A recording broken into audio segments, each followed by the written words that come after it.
Good morning, students. Today we are going to see human respiratory system. In our previous video we have seen the exchange of gases and the different method of exchange of gases in different organisms. So today we are talking about the human respiratory system. So the human respiratory system is composed of a pair of lungs. These are attached to a system of tubes which open on the outside through the nostril, right? So before we start the detailed explanation, we should go through its figure.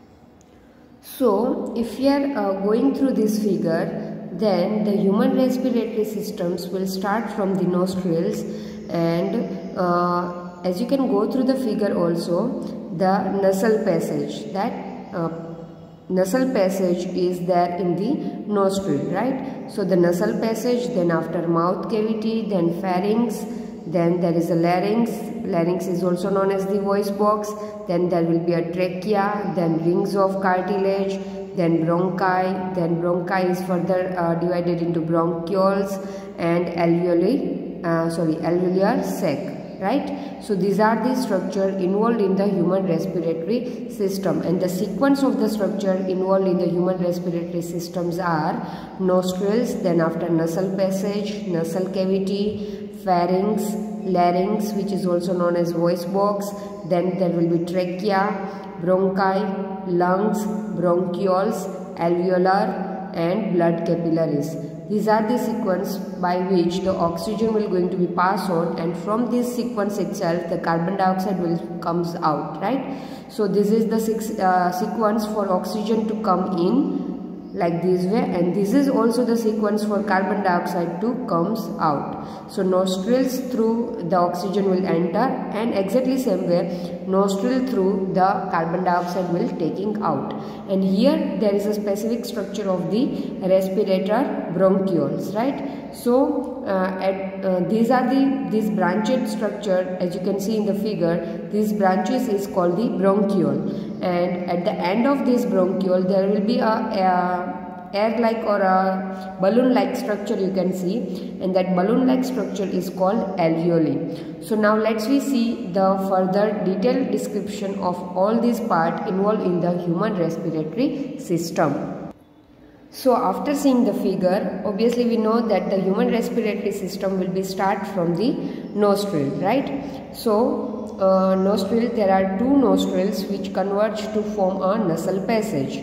The inner lining of the nostrils is lined by hair and remains wet due to mucus secretion. It means in nostrils, or we can say in nasal passage, there is a presence of hair and there is a secretion of mucus. Now let's see what is the function of hair and mucus.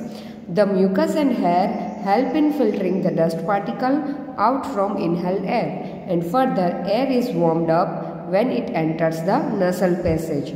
It means mucus and hair will filter the air that we are going to inhale. After nostril, there will be another part of human respiratory system is pharynx. So pharynx is a tube-like structure as we have seen in the figure, and which continues after the nasal passage. After pharynx, there will be larynx, which is also called voice box, right? And this part comes after the pharynx. Now, fourth part of the human respiratory system is trachea. Trachea is also known as the windpipe. This is composed of a ring of cartilage.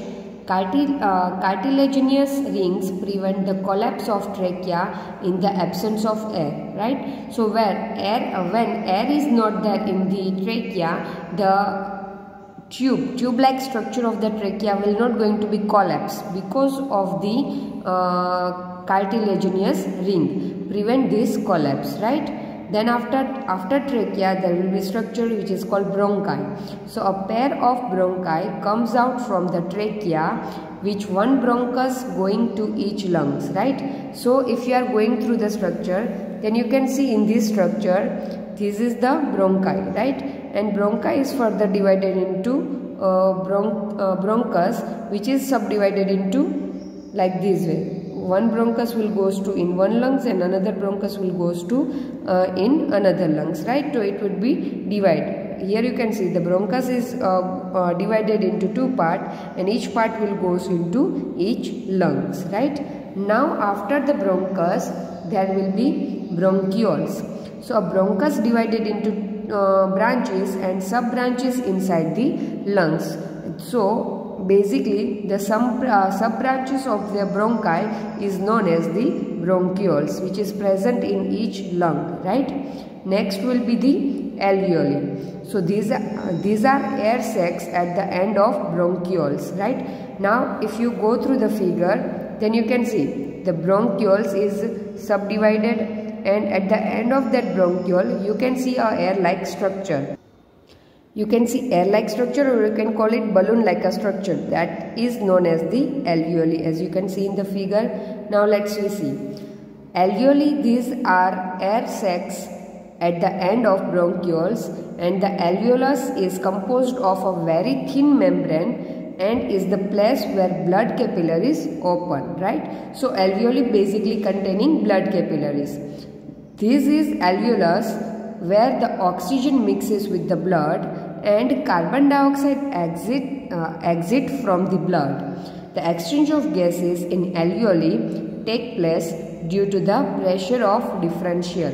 So basically, if you are trying to understand, then through the nasal cavity, oxygen will inhaled. It will goes to then after the pharynx, larynx, trachea, and then after bronchus. Bronchus is subdivided into bronchioles, and bronchioles having this tiny balloon-like a structure, and this is called alveoli. So alveoli basically filled up with the blood capillaries, right? Alveoli having the blood capillaries, and at that blood capillaries the exchange of O2 and CO2 will take place. So the O2 will taken by the nasal cavity will reach to the alveoli, and through alveoli it will mix to the blood through the with the help of blood capillaries, and from the blood carbon dioxide will comes to the alveoli. From alveoli it will goes to bronchioles, bronchioles to bronchus, then bronchus to trachea, nasal cavity, etc. And then then after it will comes out the nose or exhale the carbon dioxide, right? So this is the human respiratory system by which the oxygen will be taken in and carbon dioxide will be exhaled out.